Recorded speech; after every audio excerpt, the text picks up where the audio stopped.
अभ्यास यानी लगातार प्रयास करना मनुष्य के जीवन में वही भूमिका निभाता है जो ईंधन एक दीपक के लिए करता है। चाहे लक्ष्य कितना भी बड़ा क्यों ना हो, अभ्यास से उसे पाया जा सकता है। इसी सत्य को दर्शाती है यह प्रेरणादायक कहानी वृद्धराज की। यह कहानी उन दिनों की है जब शिक्षा का केंद्र गुरुकुल हुआ करते थे।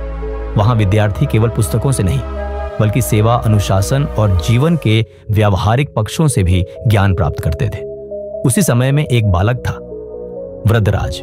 वृद्धराज के माता पिता साधारण किसान थे। वे बहुत ही मेहनती और संस्कारी थे। जब वृद्धराज 7 वर्ष का हुआ तो उन्होंने उसे पास के एक प्रसिद्ध गुरुकुल में भेज दिया ताकि वह वहां विद्या अर्जन कर एक अच्छा इंसान बन सके। गुरुकुल में जीवन बहुत अनुशासन और तपस्या भरा था। वृद्धराज को वहां रहना तो अच्छा लगने लगा, लेकिन पढ़ाई में उसका मन नहीं लगता था। गुरुजी जो भी समझाते वह उसके सिर के ऊपर से चला जाता।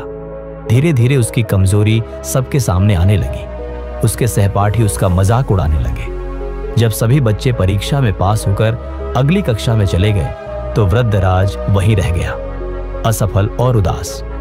गुरुजी ने भी आखिरकार हार मान ली। उन्होंने एक दिन वृद्धराज को बुलाया और कहा, बेटा वृद्धराज, मैंने तुम्हें समझाने और सिखाने की बहुत कोशिश की, लेकिन अब लगता है कि शायद यह मार्ग तुम्हारे लिए नहीं है।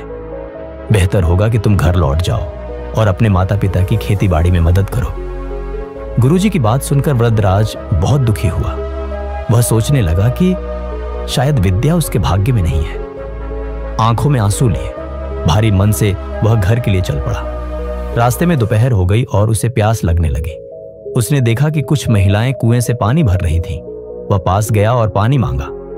वहां एक बात ने उसका ध्यान खींचा, पत्थर के किनारे पर गहरे निशान। ये निशान रस्सी के बार बार रगड़ खाने से बने थे।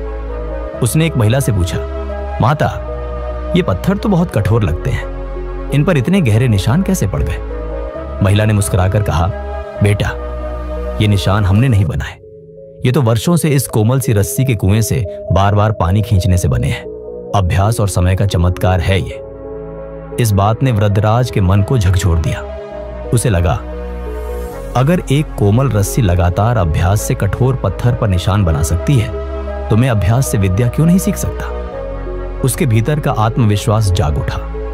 अब वह खुद को कोसने की बजाय सुधारने के लिए तैयार था। उसने ठान लिया कि चाहे जितना समय लगे वह अब अभ्यास से ही अपनी कमजोरी को ताकत बनाएगा। वृद्धराज वापस गुरुकुल आया। गुरुजी हैरान हुए, तुम वापस क्यों आए हो वृद्धराज?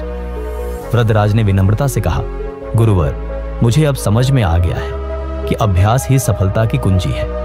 कृपा करके मुझे एक और अवसर दे। मैं पूरी मेहनत और लगन से पढ़ाई करूंगा। गुरुजी ने उसकी आंखों में नया आत्मविश्वास देखा।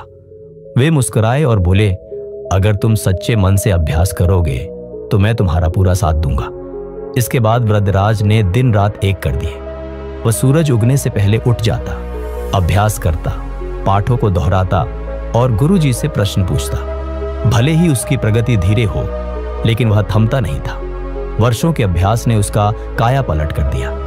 जहां पहले उसे अक्षर समझ नहीं आते थे, अब वह जटिल संस्कृत ग्रंथों को भी समझने लगा। गुरुजी उसे देखकर गर्व से भर उठते। उन्होंने कभी सोचा भी नहीं था कि वही वृद्धराज जो एक समय मंदबुद्धि माना जाता था, अब इतना तेजस्वी छात्र बन जाएगा।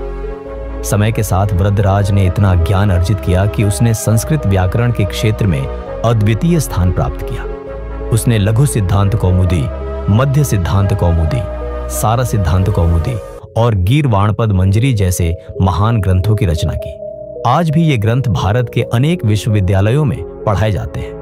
एक समय का विफल विद्यार्थी अभ्यास के बल पर विद्या का प्रकाश बन गया।